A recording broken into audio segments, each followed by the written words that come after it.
മലയാളികളായ നാം 3-4 നേരം ഭക്ഷണം കിട്ടിയാൽ നമുക്ക് വളരെ സന്തോഷമാണ്. പക്ഷേ എത്ര നമ്മൾ ഭക്ഷണം കഴിച്ചിട്ടും നമുക്ക് കൃത്യമായ അളവിലുള്ള ന്യൂട്രീഷൻ നമുക്ക് ലഭിക്കുന്നുണ്ടോ എന്നുള്ളൊരു ചോദ്യചിഹ്നമാണ്. ചായയുള്ള ടാനിൻ ആയതുകൊണ്ടാണ് അങ്ങനെ പറയേണ്ടി വന്നത്. അപ്പോൾ ചായയുടെ ഉപയോഗം നാം കഴിയുന്നതും ഒഴിവാക്കുന്ന ഒരു ശീലത്തിലേക്ക് എത്തിക്കഴിഞ്ഞിട്ടുണ്ടെങ്കിൽ നമുക്ക് അനീമിയയിൽ നിന്ന് ഒരു പരിധിയോടെ രക്ഷപ്പെടാം. അപ്പോൾ നാം കഴിക്കുന്ന പല ഭക്ഷണങ്ങളും ആ ന്യൂട്രിയൻസ് നമുക്ക് ലഭിക്കാതിരിക്കുന്നത് അതിനെ ബ്ലോക്ക് ചെയ്യുന്നതുകൊണ്ടാണ്. അപ്പോൾ അത്തരം തരത്തിലുള്ള ഭക്ഷണങ്ങൾ നമ്മൾ ഒഴിവാക്കിയിട്ടുണ്ടെങ്കിൽ നമുക്ക് ഒരു നല്ല ന്യൂട്രീഷണൽ ഡയറ്റോ ന്യൂട്രീഷണൽ ബാലൻസുള്ള ഒരു സ്ഥിതിയിലേക്ക് നമുക്കെത്താം.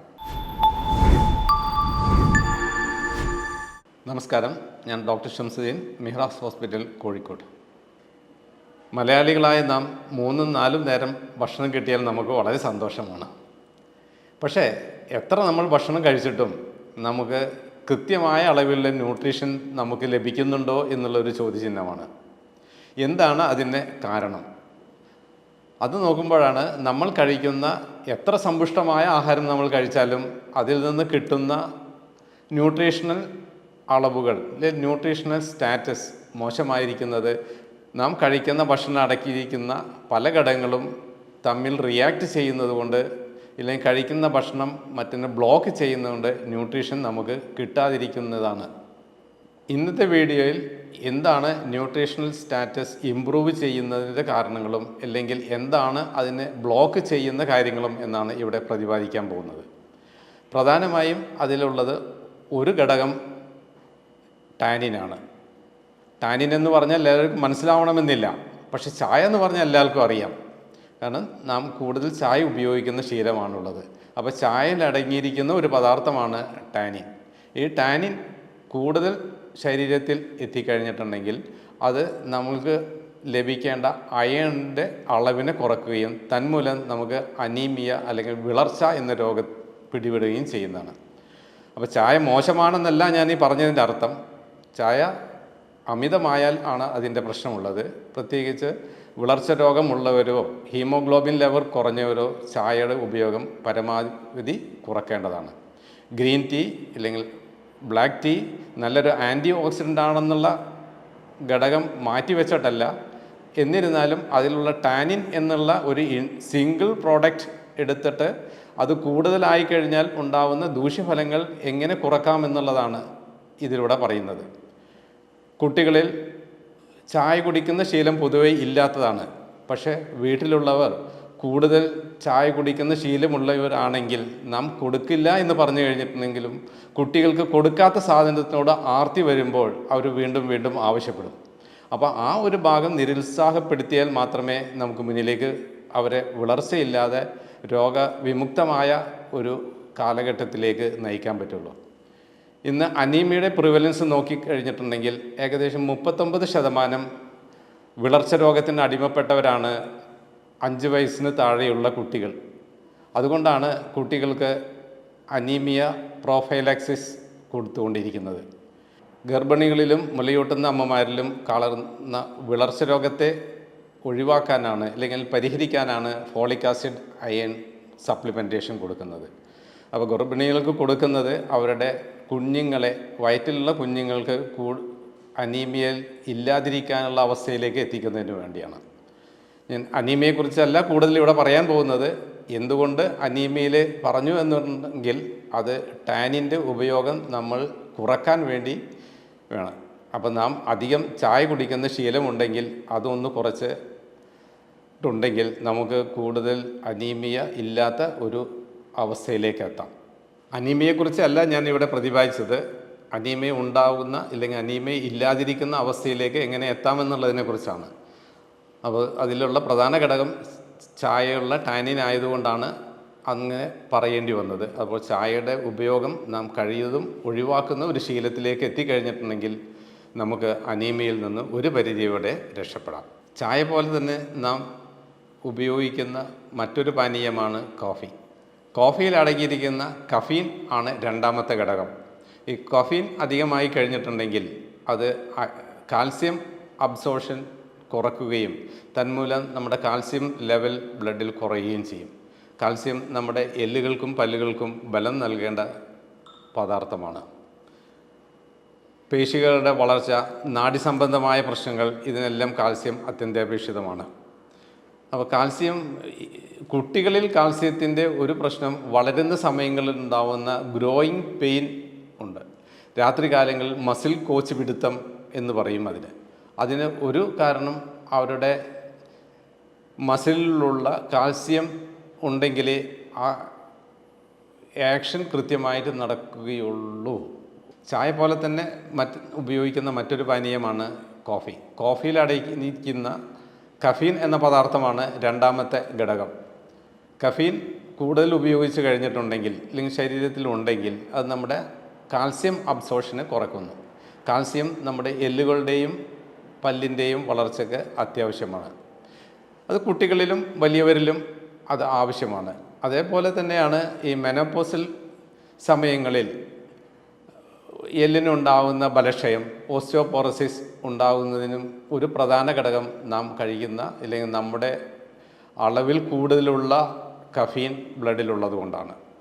അപ്പോൾ കോഫി നല്ലതാണ്, ഒരു ബെറ്റർ പാനീയമാണ്, ഉന്മേഷം കിട്ടും, സ്റ്റിമുലേഷൻ കിട്ടും.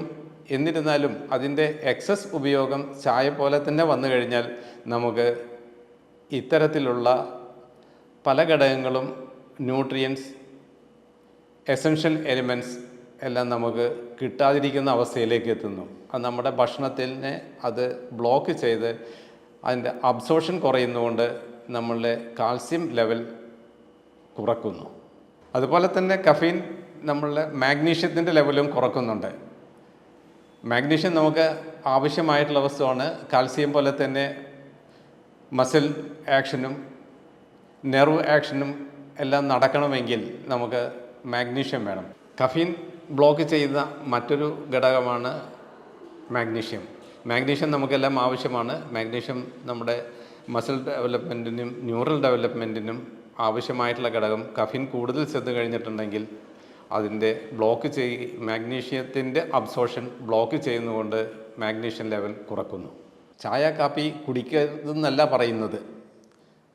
വിളർച്ച, ഓസ്റ്റിയോപോറോസിസ് മുതലായുള്ള രോഗികൾ ചായ കാപ്പി ഉപയോഗിക്കുന്നതിൻ്റെ തോത് കുറയ്ക്കുകയും അത്തരത്തിൽ കുറച്ച് കഴിഞ്ഞിട്ടുണ്ടെങ്കിൽ ആ രോഗത്തിൽ നിന്ന് നമുക്ക് പിടിപെടാതിരിക്കാനോ ഇല്ലെങ്കിൽ അതില്ലാതാക്കാനോ നമുക്ക് സഹായിക്കാൻ പറ്റും. കാപ്പി ചായ പോലെ തന്നെ മറ്റൊരു പാനീയമാണ് മലയാളികളിൽ പൊതുവെ ഇപ്പോൾ ഉണ്ടായിക്കൊണ്ടിരിക്കുന്ന ശീലം, സോഫ്റ്റ് ഡ്രിങ്ക് അല്ലെങ്കിൽ കാർബണേറ്റഡ് ഡ്രിങ്ക്സ്. ഭക്ഷണം കഴിച്ചു കഴിഞ്ഞാൽ അത് ദഹിപ്പിക്കുക എന്ന ഉദ്ദേശത്തോടെ ഇപ്പോൾ എല്ലാവരും സുഭിക്ഷമായിട്ട് ഭക്ഷണം കഴിച്ചതിൻ്റെ ശേഷം കാർബണേറ്റഡ് ഡ്രിങ്ക്സ് കുടിക്കുന്നുണ്ട്. കാർബണേറ്റഡ് ഡ്രിങ്ക്സ് അടങ്ങിയിരിക്കുന്ന ആൽക്കലൈൻ നേച്ചറാണ്. നമ്മുടെ സ്റ്റൊമക്കിന് ആവശ്യമായിട്ടുള്ളത് pH അസിഡിറ്റിയാണ്. 1.5 to 3 ആണ് നമ്മുടെ സ്റ്റൊമക്ക് ആസിഡിൻ്റെ pH. അവിടെയൊക്കെ കാർബണേറ്റഡ് ഡ്രിങ്ക് ചെന്ന് കഴിഞ്ഞിട്ടുണ്ടെങ്കിൽ ആ എൻവയറണമെൻറ്റ് മാറുകയും അവിടെ ആൽക്കലിറ്റി ആവുകയും ചെയ്യും. ആൽക്കലിറ്റി വന്നു കഴിഞ്ഞിട്ടുണ്ടെങ്കിൽ നമുക്ക് ആവശ്യമായുള്ള പദാർത്ഥങ്ങൾ പലതും അവിടെ നമുക്ക് അബ്സോർബ് ചെയ്യാൻ പറ്റാത്ത ഒരവസ്ഥയിലേക്ക് എത്തിപ്പെടുകയാണ്. തന്മൂലം നമുക്ക് കാൽസ്യം, മാഗ്നീഷ്യം, സിങ്ക്, പ്രോട്ടീൻ തുടങ്ങിയ ഭക്ഷണങ്ങളുടെ ഇല്ലെങ്കിൽ അതിൻ്റെ അബ്സോർഷൻ കുറയുകയും അതുവഴി വീണ്ടും നാം അനീമിയോ കാൽസ്യം കുറഞ്ഞതോ മാഗ്നീഷ്യം കുറവോ ആയുള്ള അവസ്ഥയിലേക്ക് എത്തുന്നു.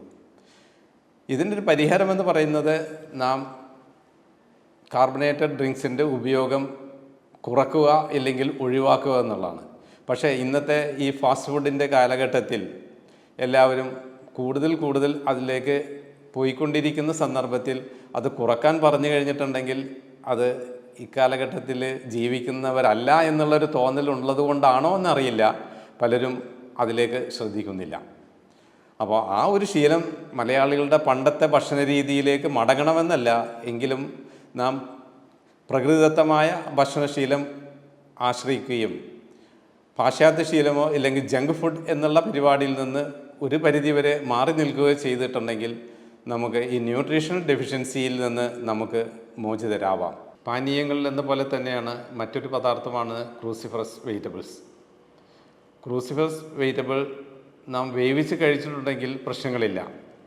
പക്ഷേ അത് റോ ഫോമിൽ കഴിച്ചു കഴിഞ്ഞിട്ടുണ്ടെങ്കിൽ അത് നമ്മുടെ അയഡിൻ അബ്സോർഷനെ പ്രതികൂലമായി ബാധിക്കുന്നത് കൊണ്ട് നമുക്ക് അയഡിൻ ഡെഫിഷ്യൻസി തന്മൂലം ഗോയിറ്ററോ അല്ലെങ്കിൽ TSH ലെവൽ കുറഞ്ഞിട്ടുള്ള അയഡിൻ മൂലമുള്ള അസുഖങ്ങളിലേക്ക് നമ്മളെ നയിക്കും. അതിൻ്റെ പരിഹാരം ക്രൂസിഫറസ് വെജിറ്റബിൾ കഴിക്കണ്ട എന്നല്ല, അത് കഴിക്കുന്നത് നാം വേവിച്ച് പാചകം ചെയ്ത് കഴിക്കുകയാണെങ്കിൽ പ്രശ്നങ്ങളില്ല.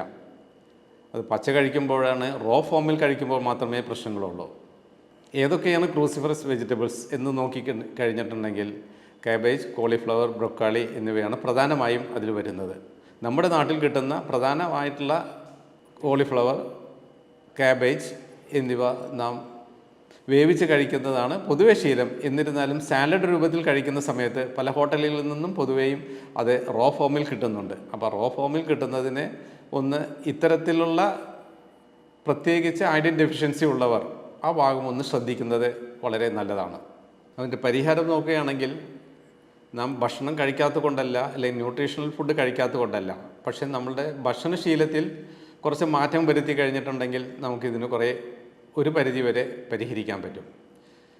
പണ്ട് മുതലേ പറയുന്നതാണ് നല്ല ഭക്ഷണം ചവച്ചരച്ച് കഴിക്കണമെന്ന്. എങ്കിലും ഇന്നത്തെ ഈ തിരക്ക് പിടിച്ച ജീവിതത്തിൽ പലരും പെട്ടെന്ന് തന്നെ അത് വിഴുങ്ങുന്നൊരു സ്വഭാവത്തിലേക്ക് എത്തിക്കൊണ്ടിരിക്കുകയാണ്. അത് മാറ്റി നാം ചവച്ചരച്ച് സലവയായി മിക്സ് ചെയ്ത് ആ എൻസൈം റിയാക്ഷൻ നടക്കാനുള്ള അവസരം കൊടുത്ത് കഴിക്കേണ്ടതാണ്. പിന്നെ ഭക്ഷണം കഴിക്കുമ്പോൾ ഭക്ഷണത്തിൽ ശ്രദ്ധിച്ചും കൊണ്ട് തന്നെ നമ്മൾ കഴിക്കാം. ഭക്ഷണം കഴിക്കുന്നതിനോടൊപ്പം മൊബൈൽ ഫോണിൽ കളിക്കുകയോ സംസാരിക്കുകയോ TV കാണുകയോ ചെയ്യുമ്പോൾ അറിയാതെ ഭക്ഷണം ചെല്ലുകയും അത് വേഗം ചവച്ചരക്കാതെ ഇറങ്ങുന്ന സിസ്റ്റമാണ് കൂടുതലുള്ളത്.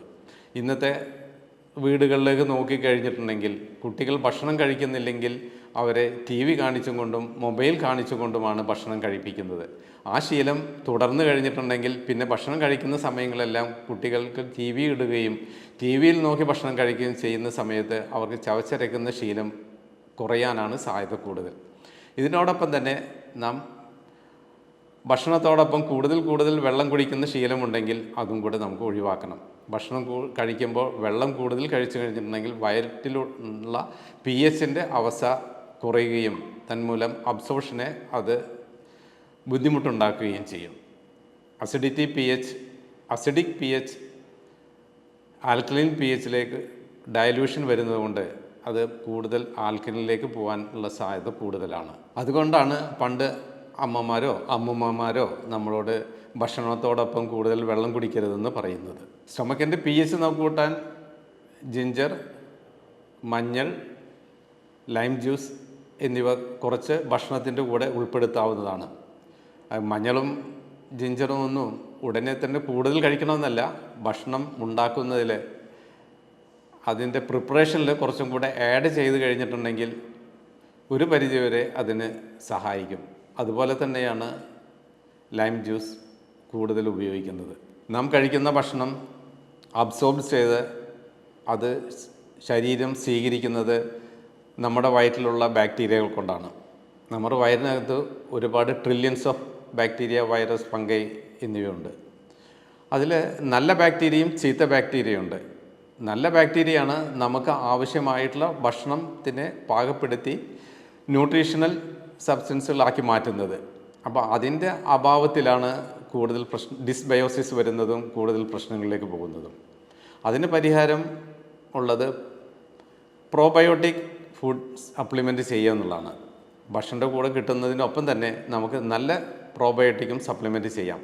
നേച്ചുറലായിട്ട് കിട്ടുന്ന പണ്ട് കാലത്ത് ഉപ്പുമാങ്ങയും തൈരും സംഭാരവും യോഗട്ടും എല്ലാം അത്തരത്തിൽ നല്ല പ്രോബയോട്ടിക്കാണ്.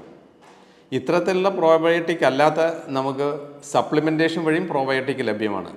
അപ്പോൾ ഇതൊന്നും കിട്ടുന്നില്ലെങ്കിൽ, ഇതിനൊന്നും പറ്റുന്നില്ലെങ്കിൽ നമുക്ക് പ്രോബയോട്ടിക് സപ്ലിമെൻറ്റേഷൻ സ്വീകരിക്കാവുന്നതാണ്.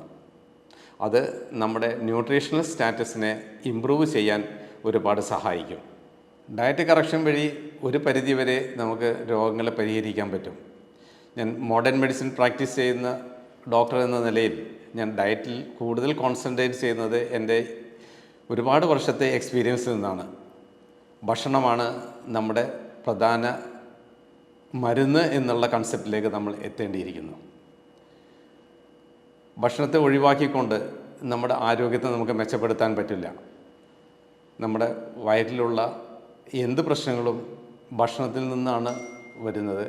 അപ്പോൾ ഡയറ്റിൻ്റെ കാര്യത്തിൽ നാം കൂടുതൽ ശ്രദ്ധിക്കുകയും നമ്മുടെ നല്ല ബാക്ടീരിയകൾക്ക് സഹായകമാവുന്ന ഭക്ഷണങ്ങൾ നാം ശീലിക്കുകയും ചെയ്യുന്ന ഒരു അവസ്ഥയിലേക്ക് എത്തിക്കഴിഞ്ഞാൽ മാത്രമേ നമുക്ക് കൂടുതൽ രോഗമില്ലാത്ത ഒരു അവസ്ഥയിലേക്ക് അല്ലെങ്കിൽ ന്യൂട്രീഷണലായിട്ട് നമ്മൾ ഇമ്പ്രൂവ് ചെയ്യാൻ പറ്റുകയുള്ളൂ.